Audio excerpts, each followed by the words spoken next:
are some areas that wanted to be activated. I will not finally touch on that one because we decided as Okanya community, if they will not pick up Honorable Verelis Aaron, the former mayor of Oganya's house, where he built at the back, then no one will be moved. First, if you want to move the people, they must first start with the leader, because you are leader and you think you are untouchable, will touch you. And then also, we also know some of the business guys that are having more than 5-6 plots, flats, and I don't know how do these guys get those things. Whether maybe they are buying out the councillors, maybe they are buying out the municipality officials, we don't know. But those are the reasons that if the people are coming on the ground, the leaders, that we're going to show and say, no, check, these flats belong to this guy. How did he get this plan? How did he get approval on this plan? Because the next people is not having a plan, and the people are telling you, no, you are sitting not on the correct place, but the other businessman is on the correct place, but in the same area, in the same informal settlements. And if you can talk about the land allocation, is that the poor are the ones that are really struggling about the land, because this government, let me just mention, government doesn't care about his people, to be honest. Because as an activist, I can see he just care about the people during the election time, and they just giving them breads, KFC. They go and vote. After voting for 5 days, they are quiet. But now we wake up and we know the strategy also, and we will be stand against that. All you want is that, just remember, you can see a location that is sitting there for more than 40 years. Washington number 1. Those guys, they don't even have yet ownership. Washington number 1, there is nobody having ownership. Then you go to Stamstam. It is an area that is sitting a bit long. They don't even have ownerships. So most of the places or the locations, they're having names, but they don't have ownership. That's why you will just say after 3-4 years they will be evicted. These people must go this way. But I will just tell the people that in Okanya there will be nobody that will be moved until they also move Valerie Arons. If they want to move somebody, then they must start with Honorable Valerie Arons, because he also built on the wrong place. And we don't know even how did he get that land to build and who allocated that there. Mm-hmm. Yeah. But is that issue been addressed before? We are talking I think if the minister will also come, we'll also address that issue, and we'll also go and show the minister where did he build and who allocated there and how did he build. And also for the business guys, if you're having more than 10 plots, 15 flats, we also want to know how do you get those things. Yeah. People are also in other information, people are also paying $165 as a community. The reason was that why the people was paying that money is, I can remember the time of Honorable Natalia Twakosas. We decided and we say we can bring the kid from NAS. They can come and do the practice on the ground, the severe thing. We didn't say people must be relocated, because if you're allocating a person, you must first bring schools, hospitals, clinics, and houses there, then you can relocate the person. But now you are taking a person from where is living and taking a person of 1 kilo. It doesn't, that is not regulation. I will understand if you're regulating a person, if you're taking somebody from the river back out and put on a nice place, that one I'll understand. So we also want to know that the money was in fraud. Where is that money? Who told them to use that money? The money was fraud by the community to bring the service. Mm-hmm. We came halfway. Where is the way of the municipality of Okahanja? To meet halfway most. So they were supposed to come halfway and decide, okay, with this money that the people pay, we can bring reholes for these 5 years. Now, and if you want to move somebody, they must be moved on the cost of the municipality. And that locations, if you're not supposed to be grab those locations, it was not supposed to stand as today's Vergenoeg, or as today's Stamstan, or as today's Arzikam, or as today's Ekundes what, or Ekundes what. Because of the human beings. Yeah, and also those people are also taxpayers. So maybe the people that are working in municipalities, from the cleaners up to the top class, they don't understand what does the community or the residents of the towns playing. That's why I'm telling you, if we stop to pay rate and taxes, there will be retrenches. And you can get service from Windhoek or from Ochiwarango. We can close down that municipality if they're not going to cooperate with us. Easy like that. We'll stand together as Okanya, as white and black. We'll stand down and tell the people that we are nonsense. You can see even sometimes there's water leakages in Okanya. Now you are understanding, if that pipe is blessed and you are calling the municipality, that money, if it raise up, that money for that is wasting there, then the street people must pay that money. How does it work like that? But you are calling the people to come and fix the things. Those are the issues that we are having in Okahanja. As I was also talking before, Okahanja guys, we also are monitoring them. Only in the weekends, holidays, is the time that these guys are working. So if these guys are working every weekends and every holidays, the town also supposed to look like that today. So CEO must come out and explain to us that why these guys are working every time and the town is looking like that it is looking today.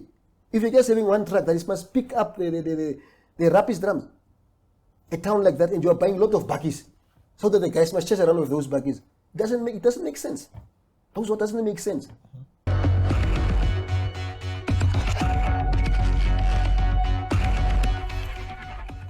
After satisfying themselves with the identification information that is displayed by these valuers, we urge the residents to give them access to their property, because if you don't give them access, we might end up making wrong judgments on your property. And it's very important because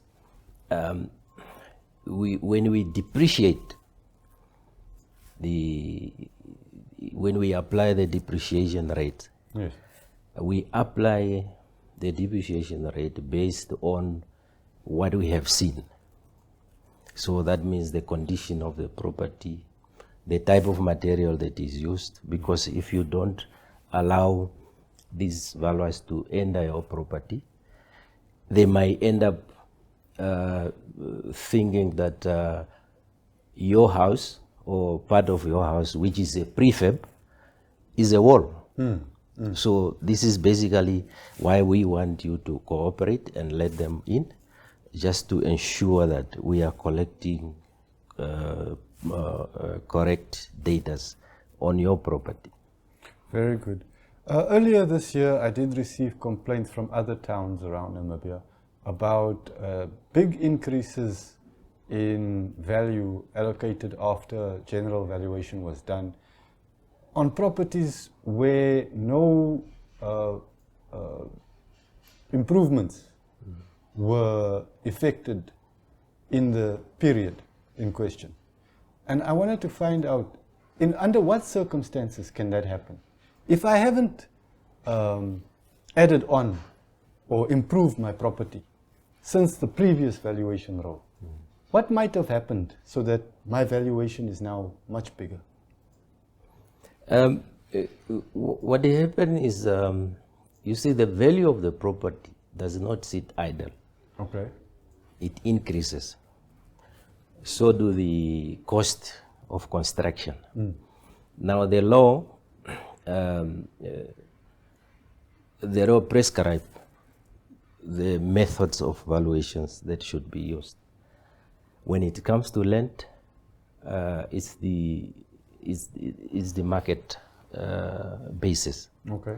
When it comes to improvements, it's the cost of construction, which means, for example, at a specific point in time, what will it cost you to replace this building, for example, where we are. So now improvements are valued based on the replacement cost basis.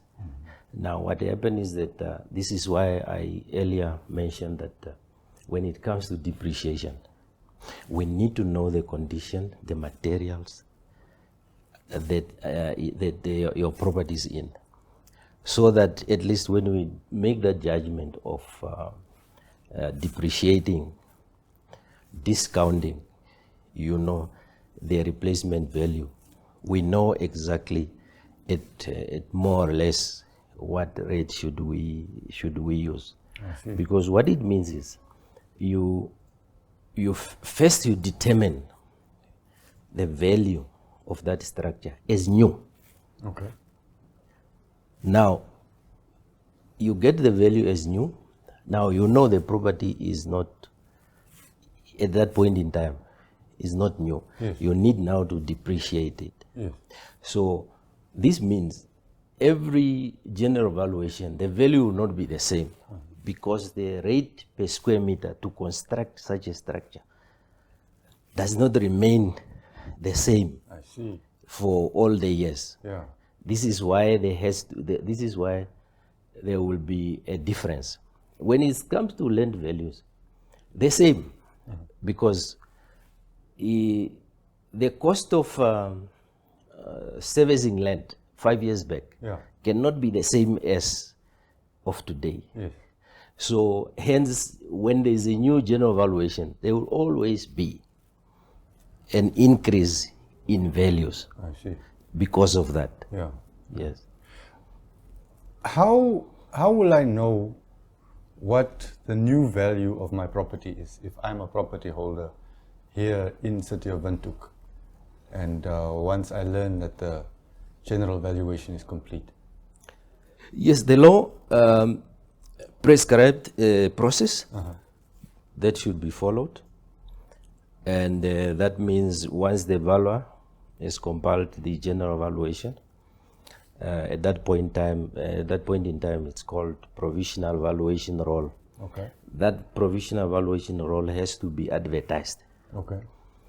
for the public to come and view the values that were attached to their properties I see. and confirm whether they are in agreement or not in agreement with the value. Okay. If they are not in agreement, Yeah. they launch objections. Okay.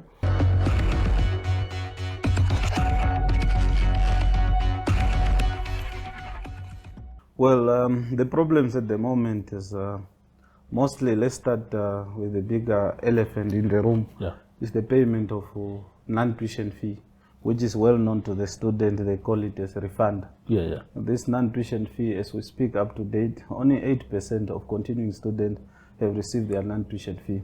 And all the first years, none have received non-tuition fee, which is very worrisome to us. You know, when these students are applying to NSFAF, they are indicating to the government that we are unable to pay our own living expenses. This non-tuition fees it used to pay for accommodation, tax to go from home to the university, to buy computers, and any study materials. So in the absence of this non-tuition fee, students are in limbo.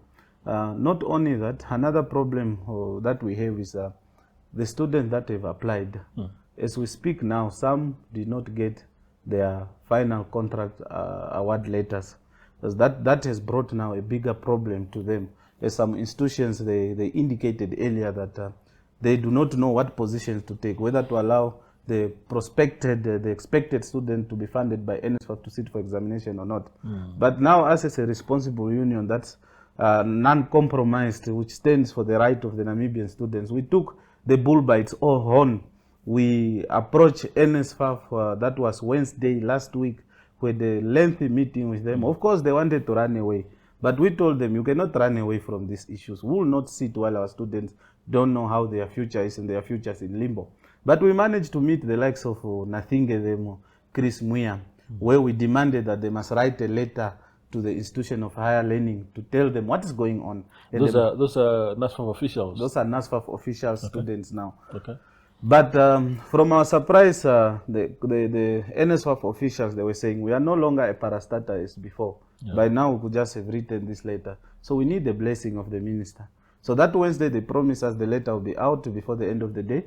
But unfortunately, we checked, it's 3 o'clock. The letter is not out yet because we're inconsistent in touch with universities. The letter is supposed to say what? That money is coming, please allow students to write exams? So what is the nature of the content that you anticipate? The letter, we only demanded for 4, if not 3 things. Yeah. One, NSFAF to acknowledge that they've been sleeping on duty. They are not done processing the applications. So either way, there's no need for university to block students because some will be awarded the contracts.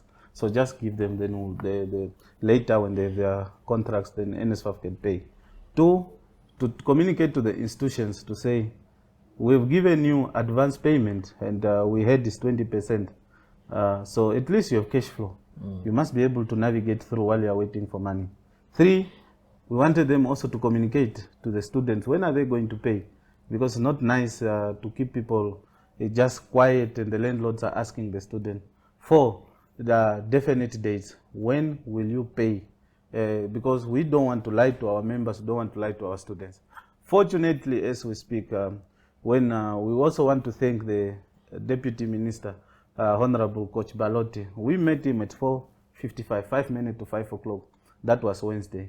We managed to hold a meeting with him until 8 o'clock, where he reassured that letters will be written. Remember, Thursday was a public holiday.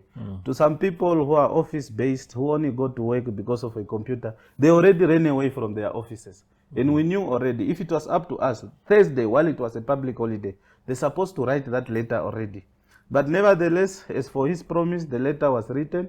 Friday, we picked it up. The letter is dated 29, and it was sent to all institutions of higher learning. That's how responsible we've been. And we engaged majority of the institution. They promised to us, since examination started on Monday, we started now to see which institution is still refusing students not to sit for examination. Then unfortunately, or fortunately to us, some parent called us, some student called us that we are here at Velvicha University. They are still barring us from writing exam because NSFAF did not communicate anything. So in that right context, the militant president, more radical youth, Shikesho Natangwe, went publicly to condemn such behavior, where he mentioned an institution like Velvicha. But after that, we are fortunate, and it's on record, that the statement changed. They started communicating to the public, and we saw that they've allowed students. We do not stop only that. We started to visit institutions on Monday. We were there at Velvicha. We have messages from students saying, thank you, Student Union of Namibia. Without you, we could not sit for this examination. So we remain unapologetic. It's even fine for us to be attacked because of students. So we were there at Velvicha. We went to Tramfet, students are writing exam. We went to IUM, the students are writing exam. Even public institution, we are not receiving any problem related to that. But we are very clear. If there's any institution that is blocking students from writing exam due to NSFAF process which is not completed, we will definitely deal with them. We will deal with them physically. We will lock down their gates so that their operation just stop.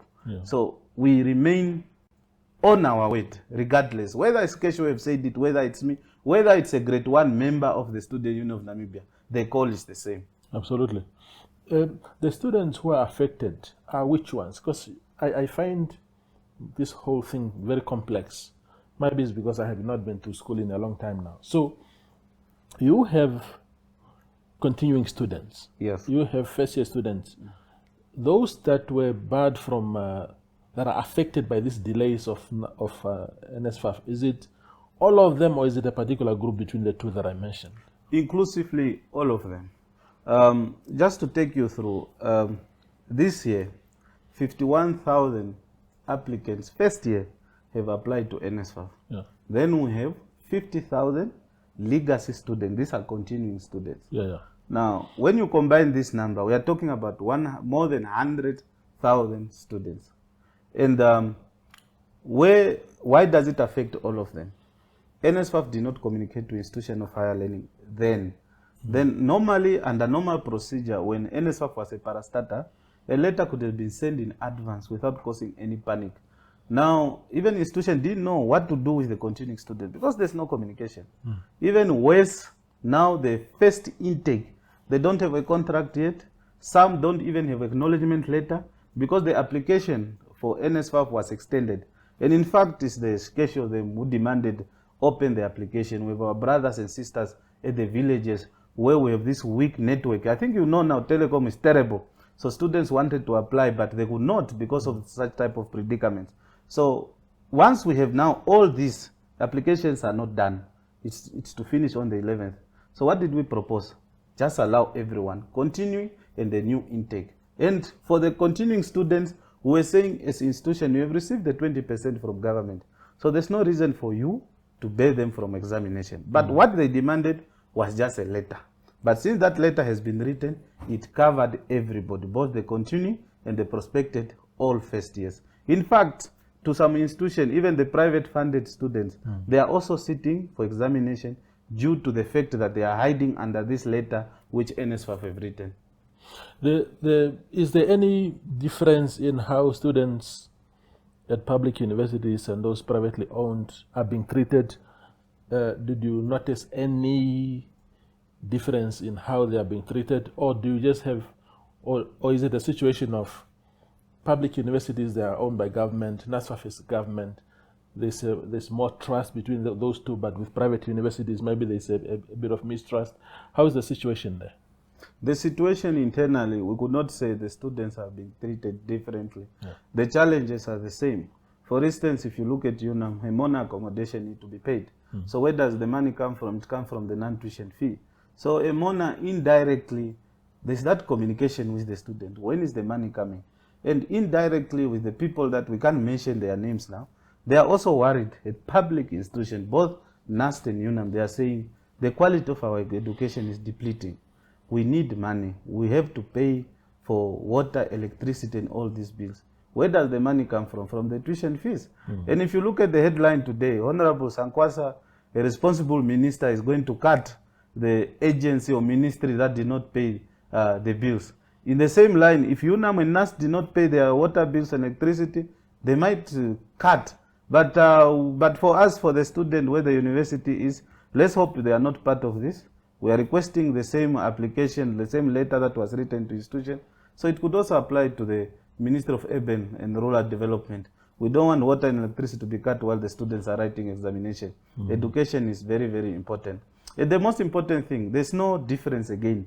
The students who are going to NAST, they are also coming from Okahanja Park. They need to pay tax. It's the same tax. The students who are at UNAM, they are also coming from Goreangab.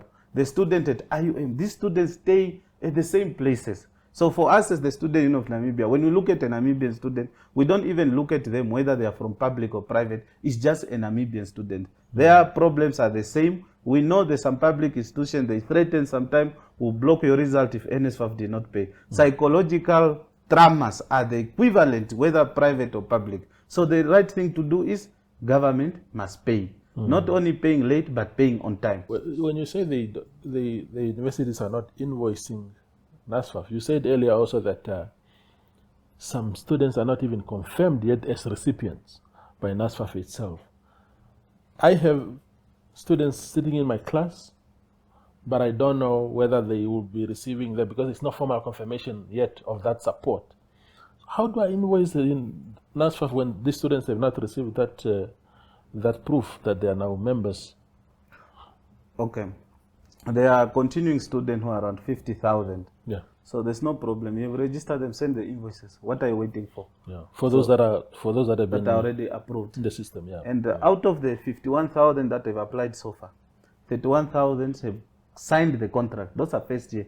Why are you still not sending their invoices then? Yeah. So that's where we have a problem. Where we are saying, I think this is a direct sabotage. We need a review to check why are these people not sending the invoices. So, but however, for the students, those who are to be NSFAF beneficiary, Yeah. government committed a 20% deposit. So what are you telling me? There's already commitment from government. Yeah. Just allow the students. So there's no excuse to base students from examination or so. So everything is there. It's clear. Let's stop sabotaging each other. Yeah, and when you spoke about, you said there are 51,000 new applications. Yes. And 30,000 of those have been acknowledged, have been. Contract. They've signed their Yeah. contract. What happens to the other ones? What is? Will they receive? Are they on their own? And some of them are your members. That 21,000 or whatever. Yeah, they are at different stages. Some are being revalidated. It's either they have submitted wrong documentation, Yeah. either it's a missing ID. Those are some of the things. So the appeal, the process of revalidation is ongoing. Okay. Responses will be given to them. But to us as a union, as long as a student have meet the requirement of NSFAF, we are in free education era. No student must be rejected. So they must not worry, unless institutions are telling us they've taken students with lower points compared to the requirement of NSFAF. But as long as they've met the requirement, government will fund for them. No worries, they will receive their contracts. Yeah. Let's spend the last 2 minutes or so speaking about the concept itself of subsidized education. It's a new concept. Everybody seems to be generally very happy with that intervention by the president. But it came with challenges.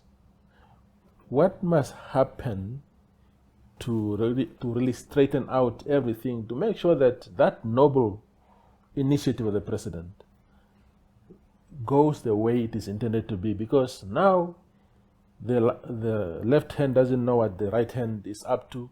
Universities are stressing, they are panicking, they don't know. That's why they're even preventing students from writing exams, because there just seems to be a lot of mistrust and everything. What must happen really to bring everybody on the same wavelength? I think we should do things on time. Previous years, the application for NSFAF start November, October, but this year it was in January, February. That has created a backlog. We have spoken to NSFAF. This year, application must start earlier. And two, there must be a proper formula as to how institutions will be funded. There's still a room for us to discuss, because as we speak, we do not have a universal registration fee. Yeah. Now we're even asking ourselves, you have given an advance 20%. Let's say you have given this university 60 million. Now when you go and verify, they've registered few students where the amount cannot reach 60 million. What happens then? Then we say then they need to refund that money. But the question is, what if they've utilized that money? And another question is, what if you've underpaid them? Yeah. Because at this stage, all of us, we don't know how many students will come. But the fortunate part for any responsible union, we are happy. Access to education is achieved. That's why the number of applicants have increased. So more dialogue, not just dialogues just to sit there without any resolutions. Yeah. And also, we want to see in the future that the moment a university opens, students must get their non-tuition fee that month. So the budget of the ministry that runs education, it needs to change. It doesn't have to wait to the cycle of government. Let them take even a 2 billion, invest it or put it in a bank, it make interest, so that for that period of January, February, March, we can utilize the interest to pay the non-tuition fee for the students. Yeah. That way, I think everyone will be happy. Students are not happy because NFF staff, they get their salary every month. The ministry staffs of education, they get their salary every month. But the students' non-tuition fee, which they're supposed to get monthly, they only get it in April, May, June. So that is what we need to break. Yeah. And we are ready to do that. We remain unapologetic. We stand for our students. We remain uncompromised. Yeah.